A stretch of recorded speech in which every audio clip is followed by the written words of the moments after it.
Olá, eu sou José Medrado, estamos iniciando o nosso programa Visão Social aqui pela TV Mundo Maior. E buscando sempre a sua colaboração, a sua participação para a manutenção desse trabalho que é em verdade dos espíritos. E a TV Mundo Maior, a Rádio Boa Nova, só são os intermediários e nós os operários, não é? O pessoal aí que fica nos cortes, nas edições, com a responsabilidade de colocar no ar. Nós aqui procurando fazer da melhor forma possível. Tem os que estão aí gravando também. Vocês vejam que é uma cadeia bendita. E você pode ajudar com o seu apoio, sendo sócio do clube, não é?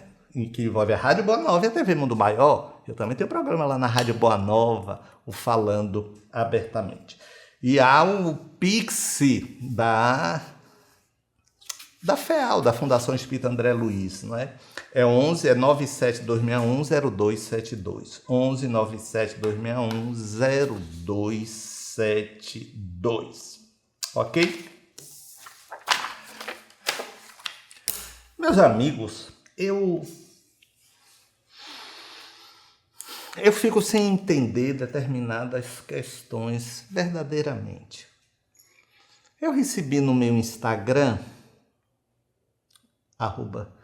@José Medrado, no direct, uma senhora falando que se as religiões não precisavam dar um passo adiante, porque continuar alimentando essas pessoas que vivem da caridade alheia é um vício, e coisas assim desse tipo, desse absurdo.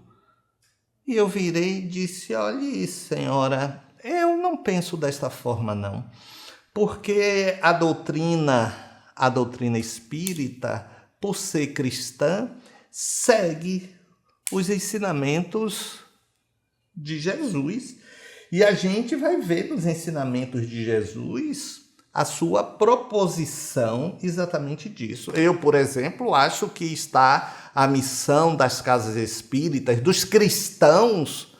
A gente vai encontrar essa missão em Mateus 20, 25 e 40. Depois você tem a curiosidade para ver o que está lá em Mateus 25 e 40. Eu acho que esta é a missão, não é? E por outro lado, a gente precisa estar sim com a visão voltada para o que nós encontramos em Tiago, no capítulo 2, versículo 17, também. Tiago também diz ali, conceitua ali o que é ter fé. O que é ter fé, não é? Então, meus amigos, a gente precisa realmente deixar do lado de fora das ações religiosas, aqui em caso, na casa espírita, dessa política partidária, porque a depender do que lideranças partidárias falam, a gente vai mudar a concepção do que seja o cristianismo. A gente vai começar a corromper o ideal cristão. A gente vai atacar pessoas que estão comprometidas com esse ideal cristão. É tão curioso, né? Eu vejo aí uns influencers, né, que ficam tudo pela honra e glória do Senhor, tudo pela honra e glória do Senhor, e fazendo propaganda de casas de apostas, onde as pessoas estão se desgraçando na vida. Tudo pela honra e glória do Senhor. Uma moça aí, uma dessas influências, foi chamada, escolhida, sei lá, para ser rainha da bateria, diz que se estiver ensaiando que não bote nenhum samba que faça alusão a entidades do candomblé. E o samba nasceu onde? Essas escolas de samba surgiram onde? E todo mundo acha normal isto. Não tem algo de esquisito nisso, não? Então não importa, eu faço o que for, mas se eu falar tudo pela honra e glória do Senhor, me colocar desta forma, e todo mundo acha que isso é natural. Vamos pensar nisso. Vamos pensar nisso. Pense você aí. Ou então se desassocie do cristianismo. Diga que não é mais cristão. Pense nisso aí, tá bom? Vamos aqui às suas perguntas, você que mandou para nosso WhatsApp 71999915167. 71999915167. E Flávia Cortes de Barueri, São Paulo. O Espiritismo diz que o Papa Francisco foi um dos 200 espíritos que voltaram para a Terra a pedido de Jesus. O Divaldo e sua mentora Joana de Ângeles dizem que o Papa Francisco foi um líder espiritual para o mundo e que veio para ajudar na regeneração do planeta. Não teve uma morte precoce para a missão a que veio? Não, o Papa Francisco não, morte precoce. 80 e já e tantos anos, deu novas diretrizes, mudou o eixo da Igreja Católica, que estava voltada para a Europa, mudou esse eixo para a Ásia e para a África. Contrariou os seus congêneres, fazendo aceitação de coisas que antes eram impensáveis? Não, acho que não. Agora, olha, honestamente, eu acho que que ele foi um dos 200, aí se cria um número, um dos 200... Olha, eu acho que todo mundo desconsiderar, assim, quem está ali fazendo o seu trabalhozinho, sua semente. Não estou dizendo que esses espíritos, que agora Divaldo é o espírito também, né? Desencarnado, esses espíritos estão errados. Eu acho que são forças de expressão. Foram um dos 200, mas não é assim aquela responsabilidade. Quem foi lá do Oriente, quem foi lá do Leste, não teve ninguém do Leste, só do Ocidente, né? Para ajudar no... Eu acho que fica uma coisa assim, meio... mundo fantástico, não é? Não, eu penso que você, Flávia, tem aí sua contribuição, aquela pessoa que está ali fazendo aquele trabalho, não está ajudando a mudar o mundo também? Eu penso que sim, não é? Agora, é claro, o Papa Francisco é referência, eu era fã do Papa Francisco, não é? A despeito de muitos espíritas, por contaminações, volto a dizer, políticas partidárias, negavam essa grandeza do Papa Francisco. Dionê Pereira Fischer, é de Joinville, Santa Catarina.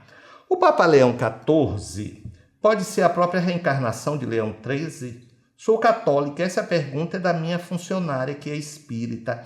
Dionê, eu tenho feito esse paralelo. Interessante que não tem nada a ver, porque são genéticas distintas, mas eles até se parecem. É a ver também qual vai ser a postura do Papa Leão XIV. Mas que há a possibilidade, há sim. Não é?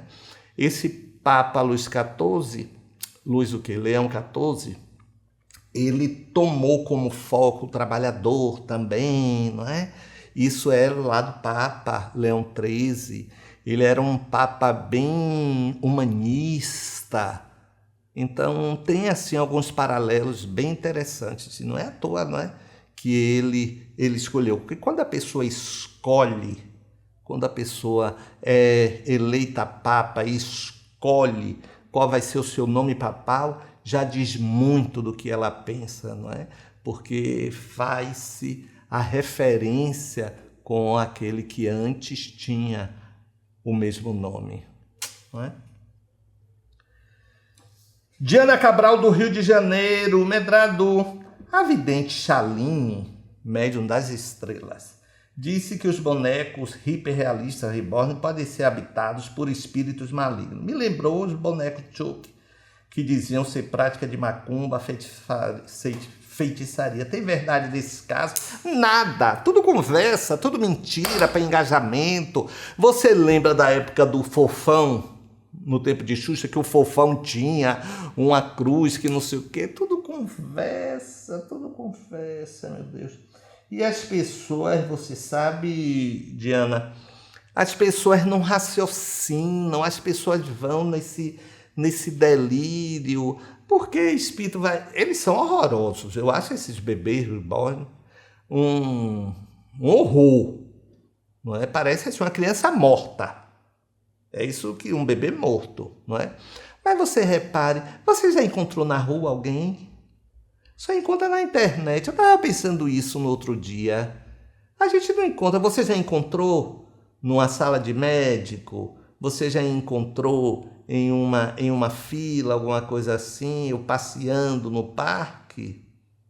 Não. Então eu acho que isso é coisa mesmo de internet para engajamento, para esses processos aí malucos que a gente vê, não é? Um abraço para você. Célio Teixeira é de Lagarto, Sergipe. Divaldo Franco, na Bahia, que teve uma grande obra de amparo, não pediu para ser cremado. Isso é porque o espírito pode sentir o frio extremo e o fogo ardendo no corpo? O que é que o espiritismo fala? Olha, Célio, cada um faz aí a conexão que achar melhor, deixa a instrução. Olha, eu já fiz o que se chama um testamento vital, que você coloca ali, pessoa que deva ser buscada, em caso de você estar não podendo decidir tratamentos médicos, e inclusive para essas questões de desencarne. Eu disse que eu quero ser cremado. Porque até no meu raciocínio, tá? Se o espírito ainda ficar ligado, não é melhor logo o fogo que consome do que ficar ali na sepultura e ainda com alguma ligação? Não sei. Eu quero ser cremado. Eu acho que aí são decisões pessoais, não é? Olha, chegamos àquele momento em que nós convidamos você porque vocês pedem, para uma inserção. Eu tenho falado muito aqui da simetria desses conceitos de religiões antigas com as nossas religiões mais atuais. E eu busquei muito em Kybalion, não é? Um livro que faz alguma referência às 7 leis do universo de Hermes Trismegisto. E nessa aí eu falo da lei de causa e efeito. Esse Hermes Trismegisto foi, sei lá, 2000 anos antes de Cristo e falava da lei de causa e efeito. Olha que curioso. Se você quiser ver toda a palestra e toda a série, tá no canal da Cidade da Luz no YouTube. Dê uma olhada lá. Vamos lá, que o Rafael disse que já está o tempo correndo. Meus amigos, nós estávamos fazendo uma análise, nós estávamos fazendo um estudo semanal sobre as 7 leis do universo de Hermes Trismegisto. Curiosamente, as pessoas falando, mas Medrado, mas isso não é espiritismo.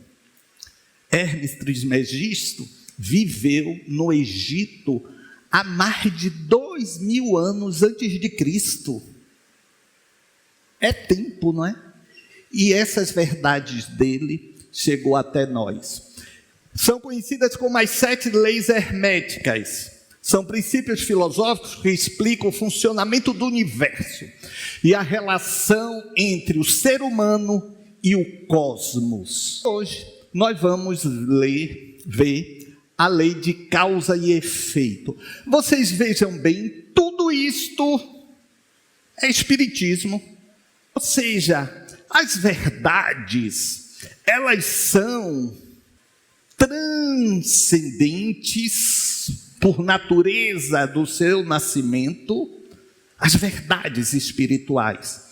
Agora, elas seguem caminhos diversos. As paisagens são diversificadas. Por isto que nós vamos ver esta agremiação religiosa agindo de uma forma, aquela de outra. Mas quando você tira o personalismo, quando você tira o profissionalismo, não no sentido positivo, mas quando você tira, você vai ver que os princípios são basicamente os mesmos. Então nós já ouvimos muito falar de lei de causa e efeito. Aí fala, Medrado, eu sei o que é lei de causa e efeito. É a lei do karma. Então, tudo que eu faço me volta. Aí é correspondência. Mas tem uma lógica dentro desse princípio de causa e efeito. A lei de causa e efeito estabelece que para cada ação há uma consequência. Você já vai ver que é diferente daquela coisa que você acha. Que o que eu faço, aquilo vai me voltar daquela mesma forma. Não necessariamente. Eu vou causar e vou sofrer o efeito daquilo que causar, a depender do objeto-alvo. Exemplo. Eu agrido uma pessoa. Aquela pessoa pode revidar com uma agressão ou não. Então, o efeito não vai ser sempre vinculado ao tipo da causa. Agora, olhe, estamos falando de causalidade. E tem a casualidade? Tem casualidade. Estamos com a camisa quase no mesmo tom. É uma casualidade. E o que gera as casualidades? As experiências semelhantes, as experiências parecidas. Eu gosto de ir ao shopping. Jô gosta de ir ao shopping. E nos encontramos em um dia no shopping. Ah, não foi por acaso. Pode ter sido por acaso, porque ela gosta e eu gosto. Porque as pessoas vivem achando que tudo é uma consequência ajustada que precisa ser daquela forma, porque já está o destino estabelecido. Não. Planos de causalidade. A lei reconhece que existem diferentes níveis de causalidade ou causalidade, desde o físico até o espiritual, mas que a lei universal de causa e efeito se aplica a todos eles. Ou seja, eu posso pegar essa pedra aqui e jogar. Eu vou causar um dano em quem receber a pedrada. Então, é um aspecto físico. Mas também, se eu lançar um pensamento ruim, esse pensamento vai causar sobre a pessoa. Se a pessoa estiver numa faixa semelhante à minha, aquilo vai pegar. Se não tiver, não. Pô, Medrado, então, olho gordo pega? Pega. Olho de seca pimenteira, mas se você estiver naquela faixa. Nós vimos isso aqui quando estudamos frequência. Então, se você está naquela faixa de vibração, os iguais se atraem. Olha, é tão interessante como as pessoas falam coisas do tipo assim: Medrado, olha, eu tenho assim uma sorte, entre aspas, para só encontrar no meu caminho um homem casado. Não, é você que se coloca nessa posição. É esse tipo de relacionamento que você busca. Então, por que você busca? Então, isso que é também estancar no possível a causa. É você ir na matriz daquela causa. Por que eu estou me mobilizando desta forma? Por que aquela crítica me machucou tanto? Por que aquele olhar me feriu? Por que aquela desatenção me maltratou? Então é a gente tentar encontrar em nós a causa daqueles efeitos perturbadores que chegaram até nós. Responsabilidade individual. A lei reforça a ideia de que cada indivíduo é responsável pelas consequências de suas ações e que o fluxo da vida é influenciado pelas escolhas e ações do ser. Por mais que você reclame o diabo que for, você em algum momento disse sim àquilo. Ou não. Medrado, eu não disse sim nem não, decidiu pela omissão. Que também é uma forma de escolha. Agora a gente não quer pensar desta forma não. A gente não quer pensar desta forma porque é melhor culpar quem está lá fora. É melhor culpar o outro. Porque isso é um mecanismo de defesa. A gente se defende e aí a gente não se angustia. A gente não se angustia porque o outro, a outra, que são os culpados. Não. Então a gente trabalha muito a terceirização de responsabilidade. No momento que a gente assume, poxa, eu tenho responsabilidade nesse processo, nós já vamos dissolvendo esses coágulos espirituais. Pois é, não é? É isso aí, né? Olha, a verdade é única, é tipo o mar e o que os rios correm para ele. Então a verdade está ali, ninguém é dono dela absoluta e as pessoas vão tendo as suas verdades. Eu acho interessante esse processo aí de simetria, não é? O que foi dito há mais de 2000 anos antes de Cristo, com o que Cristo diz e o que o Espiritismo fala, não é? Pois é, vamos ficando por aqui, me queira bem, porque não custa nada, só vai fazer bem ao seu coração. Agora, olhe, se você não quiser bem, eu vou ficar chateado, porque você não me deu uma chance no seu coração, mas vou seguir meu caminho. Um abraço, um beijo, até a próxima, fiquem bem.